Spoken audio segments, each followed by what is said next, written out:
Welcome to this interview. We are thrilled to have Maureen Metcalf. We'll introduce her here in a minute, but this kicks off the James Madison University's School of Professional and Continuing Education Speaker Series as part of a new program called L.E.A.D.S, the Leadership Education and Development Series. Everything in higher ed needs good long names like that. We are launching with this interview about a dozen interviews on the theme, Thriving in the New Normal, What Leaders Should Know to Confidently Lead Innovation in Hybrid and Remote Teams and Organizations.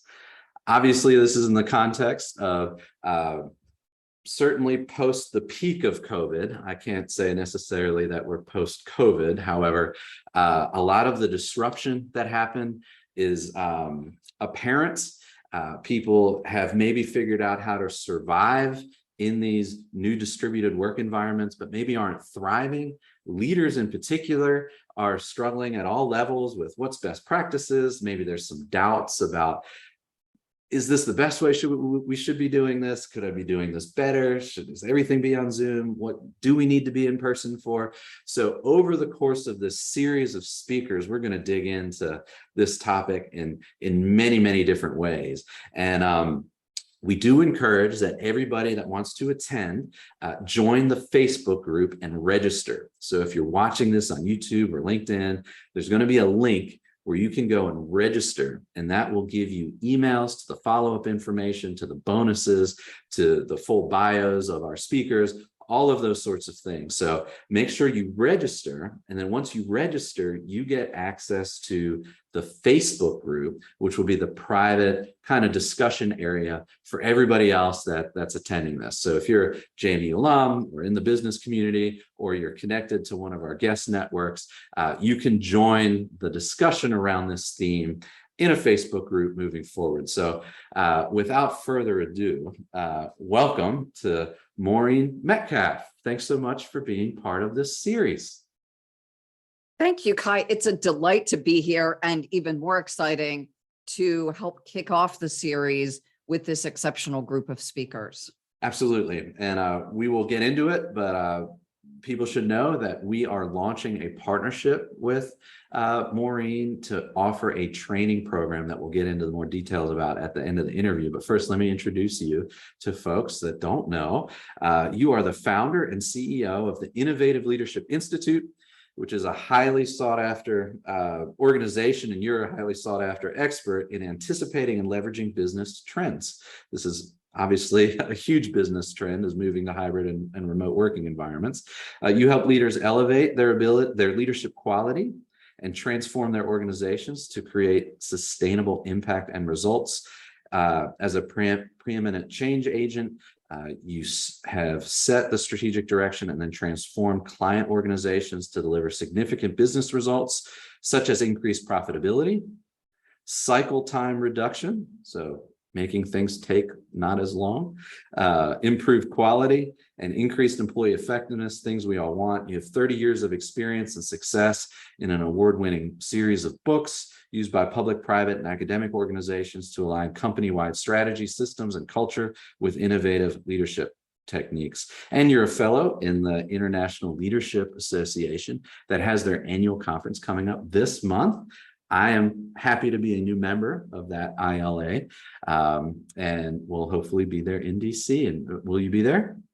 I absolutely will. So one of the things that we do, and my role as the fellow, is the Innovative Leadership Institute hosts a podcast weekly, and many of our podcasts actually come from the in-person recording at the conference.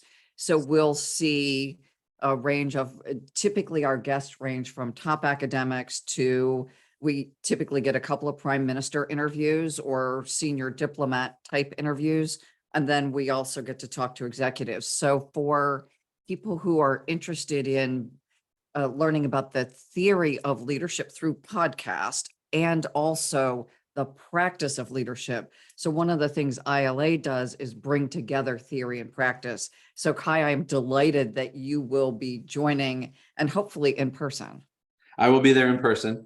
I am just through my comprehensive exam in JMU's School of Strategic Leadership Studies, where I've been studying leadership, and I wish I had podcasts for these 25-page academic articles that I think we read about 350 of, in my case, over the last 3 or 4 years. So I have all that fresh in my head, and am really thrilled to join the ILA event to meet people that are creating that literature, but also applying it. And you seem right there at that nexus, which is why we're thrilled to have you here. Just real quick, if people want to connect with you or your organization on social media, what are those? I'll have those links in the description. If there's anything you want to share right now verbally before we get into the meat of the interview, feel free. So LinkedIn is my primary, and it's just search me as Maureen Metcalf. Okay. We are also at IL_Institute on Twitter. My media team is doing a brilliant job at all of this. Facebook.com/innovative leadership. And you can reach me at inquiries@Innovative Leadership, and LinkedIn, the company page is Innovative Leadership Institute. That's great. So all those links will be in the description, and certainly if you subscribe to the email, you'll get that information. So let's transition into what we want to talk about here. Leadership is a big theme. We are talking about the context of leaders being responsible for team processes, team communication, reaching goals, having systems and infrastructure in place to reach those goals. And then all of a sudden, you were used to, many of us, having everybody in the office at the same time. And now that for some organizations will never happen again, or certainly will never happen again like it did before. And that requires leadership change. I mean, we have to adapt to change all the time, but we don't always have to adapt to such a jolt that quickly to how we interact with others. So what is it about your experience and what the Innovative Leadership Institute focuses on that prepares leaders for that, and that you want to focus on here in this interview? So Kai, thank you, first of all, for teeing this up and hosting the series. You hit something that I think is crucial. Leaders have been planning change forever. The pace of change is accelerating, but the unplanned change of COVID was really what took leaders off guard in some cases. So what we saw was really uneven, that some leaders jumped in and really excelled, and other leaders were a little more paralyzed and slower to respond. And some just opted out. This wasn't what they signed up for, and they chose to go different ways or go to different organizations that were impacted maybe a little less. So I want to talk about then, just quickly, I'm going to show a slide that kind of frames how we think about leadership. Great. So simple. That leading is, who am I being? How am I relating? And what do I do? And I think most people get this backwards. So So how are you being? How you're relating to people or contexts? Both. Okay. And I think that's a really important call, that it's not just the people with whom I work, but the context has changed. So I need to understand it in more depth than many leaders thought they needed to, because they weren't getting upended by the context. And now we find we're getting upended by the context. And so most folks think about and come into leadership training thinking, I need to do the leadership tasks. They don't think necessarily about, how do I relate to the context, and who am I as a human being, and what do I bring, and who do I bring into my interactions? Does that make sense and consistent with what you're seeing in your listening research? Yes. Yeah. I am interested in how listening shows up in leadership and in organizations. And ultimately, it does matter what you do, but what you do needs to be shaped by an intention. So it sounds like innovation is part of being an innovative leader is obvious. I mean, that's in the title of your organization. Um, I, I'm curious what you mean by that and what it means to be an innovative leader. So great question. We think about innovating the stuff. So physician leaders are in some cases at the leading edge of changing medicine. Hotel leaders are at the leading edge of delivering a hotel experience. Researchers are at the leading edge of delivering research. What many leaders, I think, don't attend to is if their role is leading, they need to equally be at the leading edge or at least relatively current about what does it mean to lead effectively.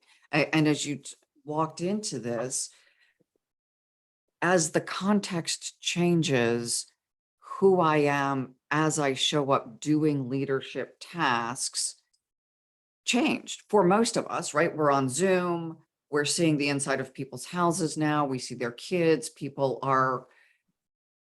were required during the lockdown to relate differently, many people more authentic.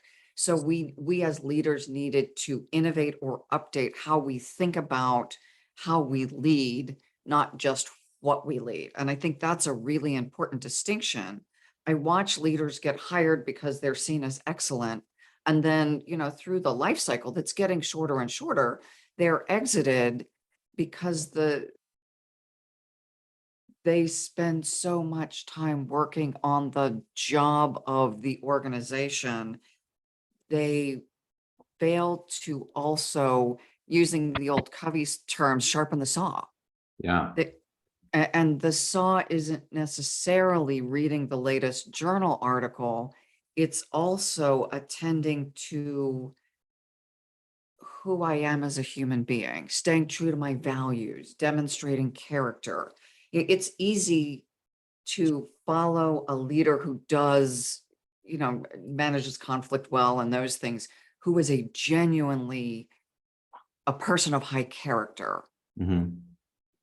Another person can be equally as good at the tasks of leading, but we don't trust them for a range of reasons that they have done or not done things or been perceived as doing or not doing things. The human being, the level of integrity and character, they may be perceived as way too self-serving. So this sense of being, to me, is at the core of leading, because the folks we lead are smart enough to understand who they should and shouldn't follow. Mm-hmm. Yeah, the progression of leadership studies, according to the research I was just reviewing for the comprehensive exam that I just took last week, has this progression from the individual leader, literally the great man theory, you're born with being a leader or not, to maybe it's the context, or maybe you lead differently in different situations, contingency theories, and then more and more it's you lead in the context of relating to other people, and then all of a sudden there's theories that just divorce completely leadership from people, and you define leadership as the processes that are in place between people for those people to achieve an agreed upon goal effectively. And but it comes right back down to the leader, the person in the leader role, or the people in the shared leader roles in organizations, leading, doing that stuff. But, so what is it about their approach and how they ought to be being, now that with what I was trying to get to is like, we want to break apart from this idea of the CEO being the only person responsible for the leader. So if you're tuning into the series or you see it and you think this isn't relevant to me because I'm not the CEO or the executive director or the name the dean, the president, the provost, you're not off the hook, and you have the opportunity to take part in this thing called leadership. But in order to do that and have innovative results, what is that sense of beingness that people need to have? So let's start with self-awareness. And I don't know if you see on my screen what I see. Do you see a bunch of circles? Yep. Okay. So this is how we talk about the individual in the context of leading, starting with personality type. And one of the things I think that's important to distinguish in this is some leadership programs talk about type. Some people talk about mindset. Some talk about resilience. Some talk about skills. What we try to do is integrate all of those interconnected components in a framework. So when you come to a leadership development program, you are not focusing on one part and ignoring or just not even getting exposed to something else. So we look at personality type, we all have them. For most of us, they're pretty fully baked. What is the distinguisher here is developmental perspectives, or it's also called leadership maturity, and not the I mature as I get more gray hair, but my thinking becomes more complex. I'm more emotionally aware. My time horizon extends. So I'm making more nuanced decisions. And this also gets to the being that I am considering in my decisions, not just the organizational impact, but also the human impact. So Mhm. how do I inspire people to follow me? I act back to integrity and character. I consider them and I consider the organization. As a leader, I'm generally hired to deliver results. And to your point, I may be a project lead with no direct reports. I may be an influencer with no direct reports at all. I think we've all can think about someone who influenced us in a role who could have been an excuse me, an intern. They could have been a new hire. It's not just the CEO who leads. It is anyone who chooses to step in and take that opportunity to inspire people to follow them. Mhm. Well, there's a role in agile project management called the product owner, who's responsible for interfacing with the customer or client, and then make sure that your backlog of items, your to-do list, is sort of prioritized and influenced by needs demonstrated by your customers and clients. And that role very rarely has hierarchical power where people work for them, and actually it's defined as not being that. And your point of, a lot of us in our organizations have to use the skills of influence and persuasion, and some of that is absolutely influenced by who we are and do we trust you, and do you seem grounded and motivated for non-self-serving reasons, and those sorts of things. So I can see that being very relevant here. Something on my mind that maybe you could talk about is the difference between the outcome as a leader being innovative or the leader being responsible for the organization's innovation. Where, I think of, like, to be an innovative leader, does that mean you need to be Steve Jobs and sort of be associated with all the great ideas? Or and what's if everybody's not Steve Jobs but can still be an innovative leader, what is it that they're doing to contribute to the organization's output being innovative? I'm curious about your thoughts about that distinction. So as an innovative leader, I'm innovating how I lead. So think about, we said I had 30 years of experience. So when I started leading a team or managing a team, it was in the era where if people were having personal conversations, they were, quote, stealing. They weren't working. They were chatting. And so my boss expected that if I saw people chatting for more than 5 minutes, I was supposed to tell them to get back to work. Now we've learned through the Gallup research that if people don't have a best friend at work, they have an 8% probability of being highly engaged. Now I still interact Not with very high. people, not very high. All that chatting, it was a good thing. Now, and even if they're chatting about personal stuff. So I assume much of the chatting was actually helping one another perform a fairly complex task that they were doing. They were auditing government contracts, which were hard. So some chatting helpful. And that's creating this sense, and this gets to the thriving.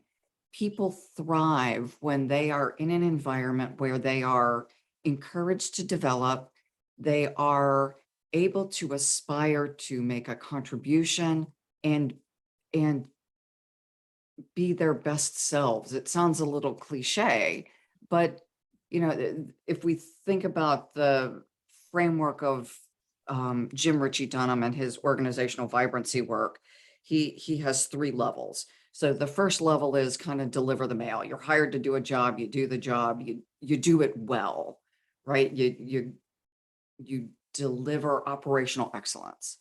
The next level is I deliver operational excellence and I add in, I am continually developing. Hmm. The third level is where I am truly innovating myself, innovating the organization, but there are ingredients present in that truly innovative environment. And there are things like my peers and I support one another. When I come to work, I feel like I can step out and do my best work.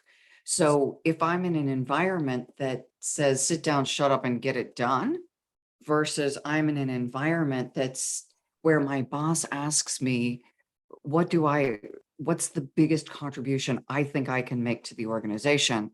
And then I have that boss or colleague or work group encourages me to deliver my best.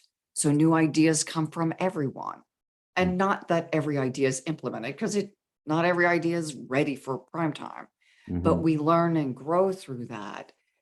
So it's kind of the difference between there's a book of rules and you follow the rules, and and an organization that balances following the rules with creating an entirely new set of rules when the old ones stop working.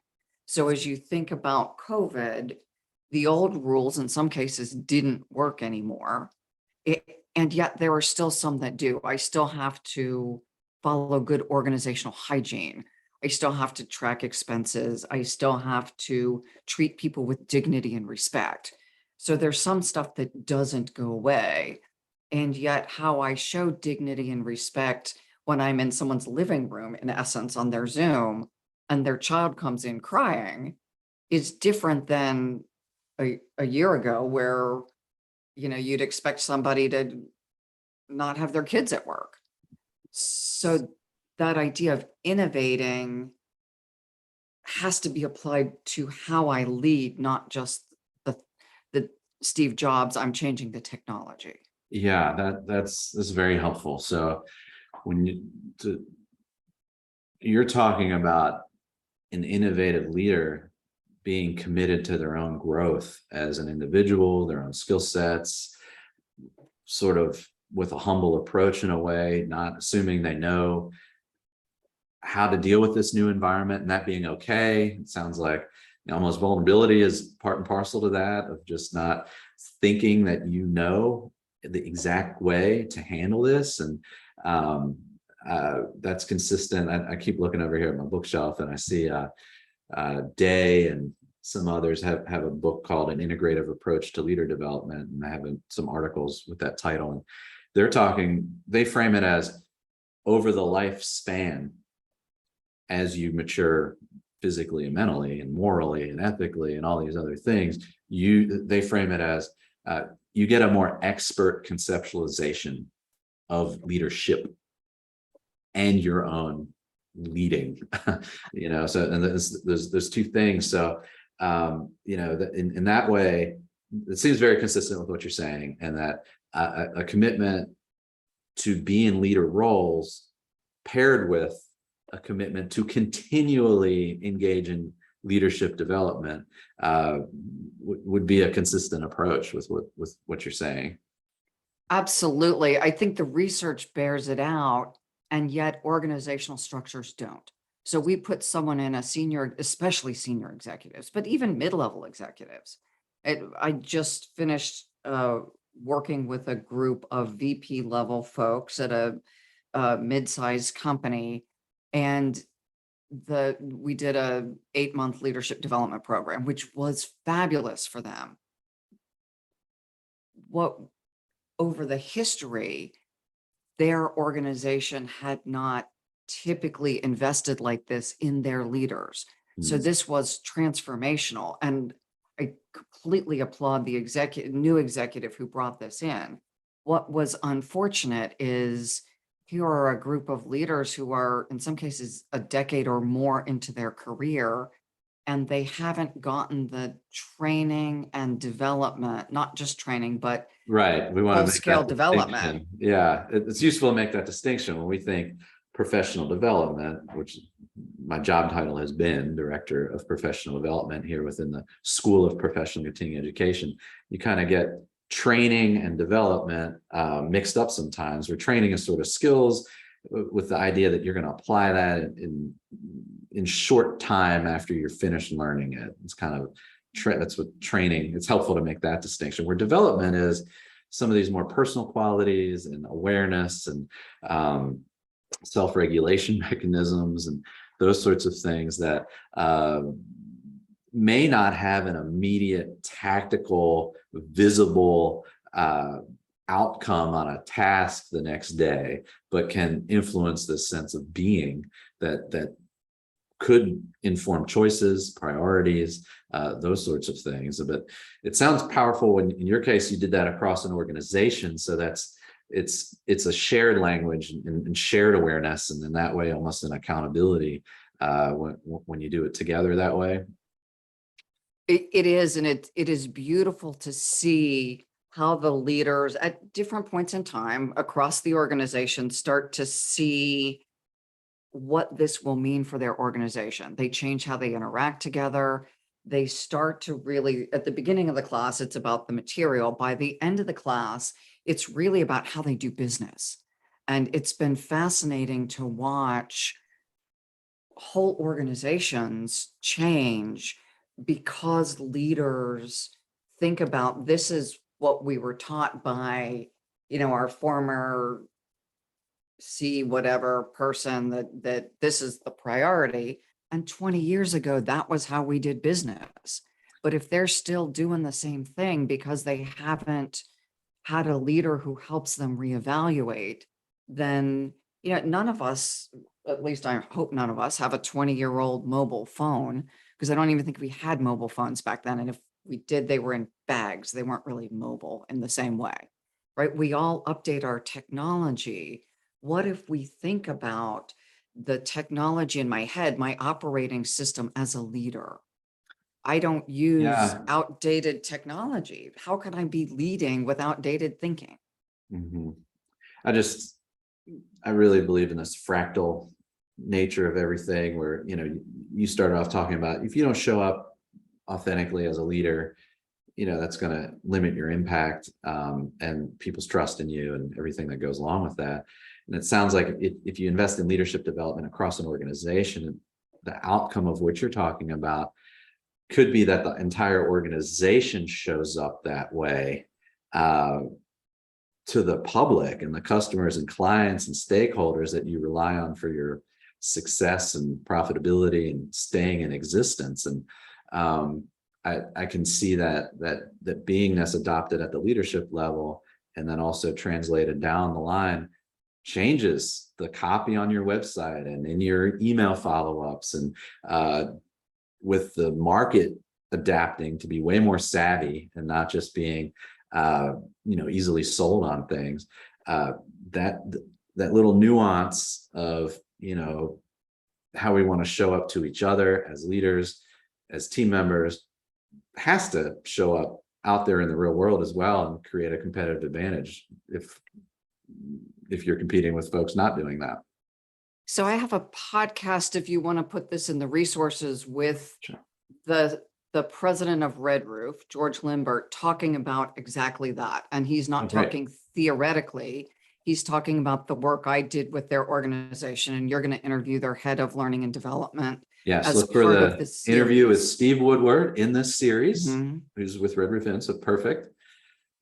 And so George, their president, talks about exactly this, that he also invested in training his leaders and how that has rippled through, exactly to your point. It's not just how they lead their people. It is very much their people are interacting with the public. They're interacting with the public, especially being the franchise owner of a large hotel chain. Every one of them now in different ways touches the franchisees who touch the customers. So this shift, as leaders change their mindsets and behaviors, it, to your point, it shifts everything. Hmm. Well, that's a great opening to the series. And I know we want to transition to a tactical tool or a way for people to assess where they are in this journey. And I could share my screen with this particular instrument if you like. Is this a good time to switch to Yep, that? perfect. Okay. All right. Let me share.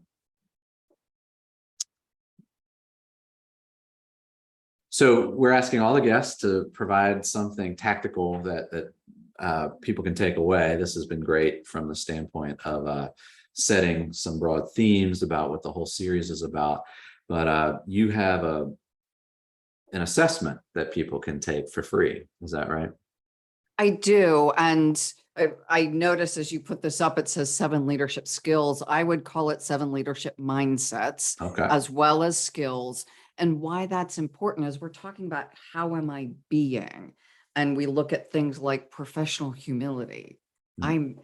If I am truly a humble person, then I also behave in a way that reflects humility. And I want to make the distinction where we're entering political season. And we've all, I think anyone who pays attention to the news has seen politicians who in front of the microphone say all the right stuff. Their mic's hot when they go backstage and they say something completely the opposite. Mhm. So the distinction between mindset, I care about my constituents, versus I say I care, but then I go back and talk about what, fill in the blank negative comments. Sometimes I wish those filters were still in place. It seems in some ways the authenticity, even if you're not necessarily holding ethical positions, is merged with being trustworthy, because people like leaders that speak their mind, and that can come across as authentic, but we can distinguish that from being ethical. And the I, I'm saying that because I think the political context in particular has really shifted in this time, and with the Trump administration in particular, and what is leadership and what it means to communicate and be authentic, I think has really shifted at a societal level in a lot of ways that impacts what people expect in their workplaces and of themselves and others. And I think that's part of the context that we can talk about in a non-political way that is very relevant in the business environment. So I do want to answer that because I think it's so crucial right now. I've done several interviews with top thought leaders and academics talking about authenticity. And I always ask the question, does that mean you should share what's on your mind? And kind of the response back is, if you're a complete jerk, keep your mouth shut. Don't be authentic. Mm-hmm. Mask that unkind, non-compassionate, unhealthy rhetoric, because we can't thrive in a workplace with divisiveness. You and I need to support each other, whether we like each other or not. We're committed to a shared outcome for our organization. We're committed to caring for our clients. For productive, healthy workplaces, for us to thrive, we need to, back to that 3 circles of vibrancy, we need to have environments where I know you have my back. You may not want to drink with me, and that's fine. We may vote for different political parties and really disagree on right to life and abortion and all those things. But when we are in the workplace, it is incumbent upon us to, if I authentically disagree with you on a work topic, have a professional disagreement where we can collaborate. If I authentically dislike you, we may have a conversation about how we work together. But being obnoxious at work under the disguise of authenticity Right. is counterproductive. Anyone who sees otherwise, I think, is not observing the evidence of how we disable our ability to collaborate and deliver results. Yeah. Well, I know I distracted you from getting Sorry, into the assessment, but I was on city council for 8 years here in Harrisonburg and mayor for 2 years. So the political context is an awareness that I have. And it was pre-COVID and pre, that administration. And I really experienced being in a different context that way. But let's get back to the beingness at the individual level and how Mhm. listeners, watchers, consumers of this interview can get information about their own mindsets on a number of factors. It looks like with a 5-minute survey. And then we're actually going to offer as a bonus a 1-hour workshop with you next week for people to get live with you to help interpret their results, not necessarily on a one-on-one basis, but in a live setting where they can absorb their results, hear how you would help them interpret those. Absolutely. So we'll go through the 7 mindsets. We'll use some examples, and on the assessment, it's going to ask you, where are you now? Where do you think you need to be to deliver the results and accomplish your purpose? And I would say your purpose at work and at home. So you may be leading, you may be a mayor, and that may or may not be your entire paid income. So people do all kinds of volunteer leadership roles that are really crucial for our communities. Think about all of the ways in your life that you lead, whether it's a formal position or an informal role. That's great. Do you want to mention the 7 mindsets, or You know what? should we leave that as a secret for people to find out? What is your preference? I can read them quickly, or we can just a quick. Yeah, we Sure. want to get into the Okay. partnership that we are Mhm. launching together. So I think just going over those 7 quickly will set us up for this. So the first is professional humility, caring more about getting it right than being right. So think of all the times you've been in a disagreement with someone and you really want to be right, and it doesn't help the relationship. So Mhm. Given my research methods here, and I think Dr. Sloan might appreciate this, the director of our JMU School of Strategic Leadership Studies, would going over these mindsets right now potentially bias people's results? actually, the opposite. What's Okay. interesting is when I teach a course, so the program like JMU is offering, we do an upfront survey before they learn about them, and then they rescore themselves at the end, and often people's scores go down because Okay. they understand what they are, and now they realize they overscored themselves to begin with. Gotcha. Well, that's part of the learning. Okay. Well, then great. So that was the first one. Unwavering commitment to right action, unstoppable and unflappable when on a mission. So we have a direction, and when when you hit the bumps in an agile project and an implementation, or just in your daily life and things just go off the rails, it's easy to take a path of least resistance rather than stay the course. So are you staying the course when you need to and shifting when it's appropriate? So that subtle balance. The third, 360-degree thinker. So we've heard a lot about systems thinking. When I'm making decisions, am I a whack-a-mole manager would be the simple term. Am I just knocking stuff off my to-do list, or do I really look at the broader implication of what I decide? Intellectually versatile, have developed interests and expertise beyond my specific role and organization. And this certainly ties to being a 360-degree thinker. It's hard to think broadly if I don't know anything. outside of my specific area of expertise. Next, highly authentic and reflective. So we've talked about authentic, not constrained by personal appearances, but more focused on back to this committed to right action. Mm. And the second part, and crucial in leadership development and improvement, is do I reflect? I set an intention. How did I do? I engaged in a process. How did I do? I said I was going to be compassionate with somebody, even though I was rushed and busy and hungry. How did I do? Yeah.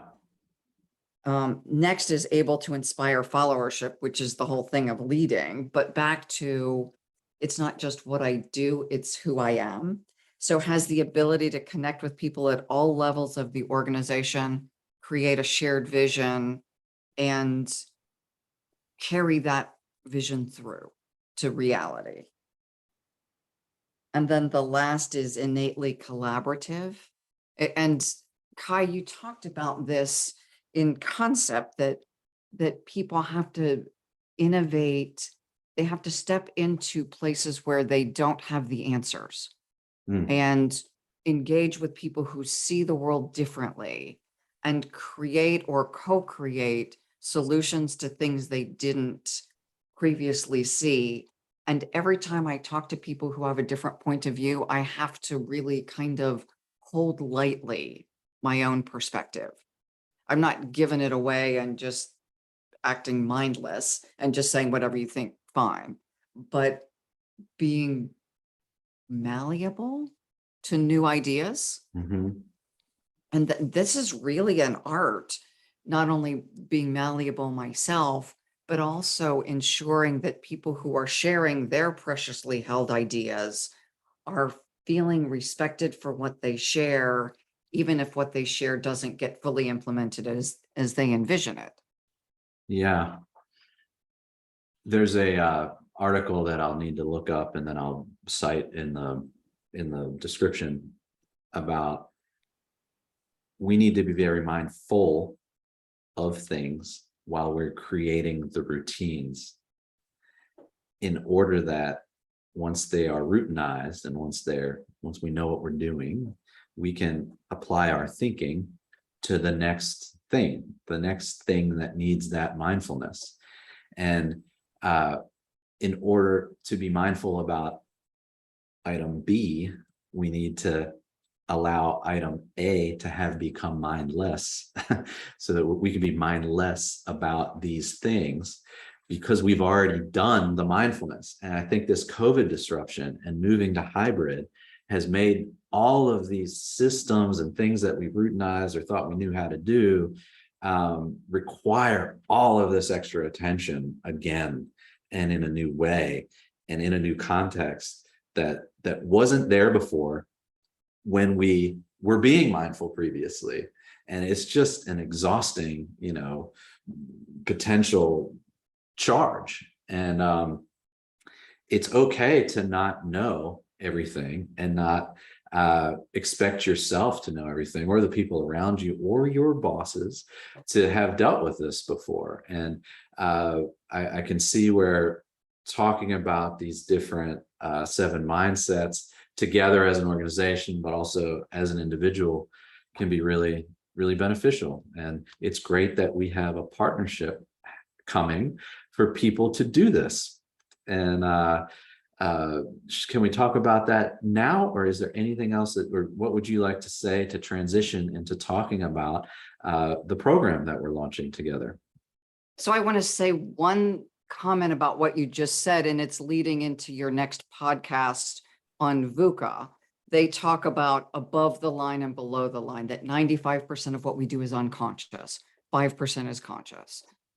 Mm. And that effective leaders have an ability to move above and below that conscious and unconscious line and know, like, I don't have to update how I brush my teeth. I do that pretty well.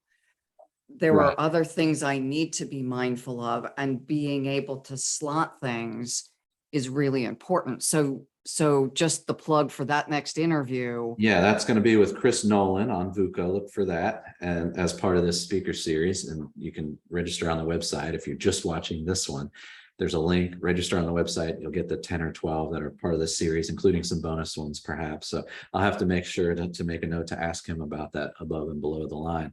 My 2.5-year-old right now has not yet mastered a number of things that I will be very thrilled that, when he can put those below the line.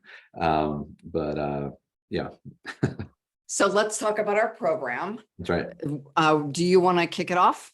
Yeah. So you've had an existing partnership with the JMU College of Business and the JMU School of Strategic Leadership Studies. You've been a speaker. You've been involved in various ways. You've supported it in a number of ways. And Dr. Sloan said, hey, we've got this great partner and she has this training. Kai, you're responsible for the non-credit training and development programs through the School of Professional and Continuing Education.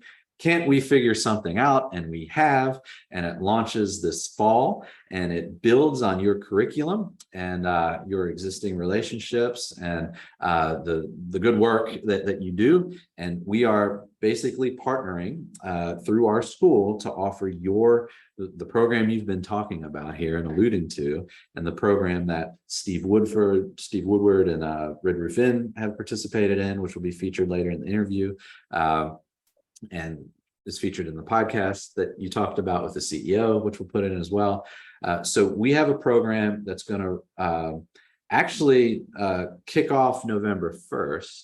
But again, next week, October 11th, you're going to have a free workshop for the people that fill out the leadership assessment. So if you're watching this, do the 7 leadership mindset assessment. You'll get an invite and a time on October 11th, 4 to 5 p.m. to be with Maureen to interpret those results. That is another opportunity to sort of learn also what this program's about. Deadline for this program is October 7th, is the early bird deadline. But there's the final deadline is Friday, October 21st to start. November 1st, there are 9 sessions. They all meet Tuesday evenings, Eastern time from 4 to 6. The session titles are Defining Leadership, Introduction to Innovative Leadership, Creating a Compelling Vision for Your Future, Analyze Situations and Strengths, Plan Your Development Journey, Build Your Team and Communicate, Take Action, Embed Change, and Integration and Presentation. Maybe those will change a little bit in their titles, but that gives you the arc. It goes from November 1st to February 28th, meeting usually every 2 weeks. So there's self-study. It's a leader development journey, and it's something you can take with yourself or colleagues or friends. And we're so excited to partner with you on this. I am delighted that we are partnering for participants who are interested in this.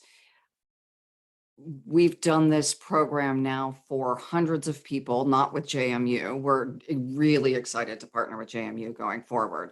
Hundreds of people, and watched their careers grow because they invested in their own leadership. And I say it is an investment, not just of you show up for 2 hours, but you will be doing work. It's a university program. You'll get a Credly badge to go on your LinkedIn to show that you have done this. It's a MBA level workload over a longer period of time.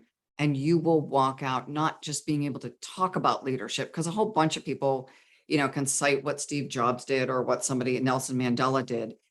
The focus here is you're going to be truly elevating how you lead in your organization.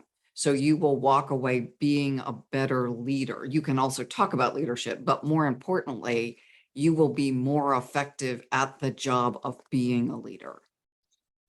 Very excited about that. Really encourage people to take advantage of doing the assessment and attending the live workshop with Maureen the next week. and considering this investment in yourself as a leader.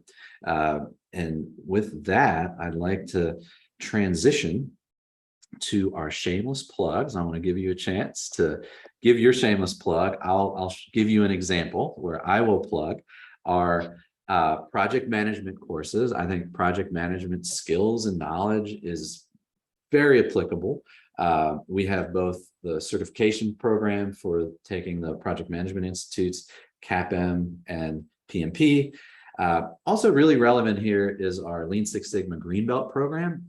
Lean Six Sigma is actually lean thinking and Six Sigma thinking. So it's reducing waste and reducing variation in processes.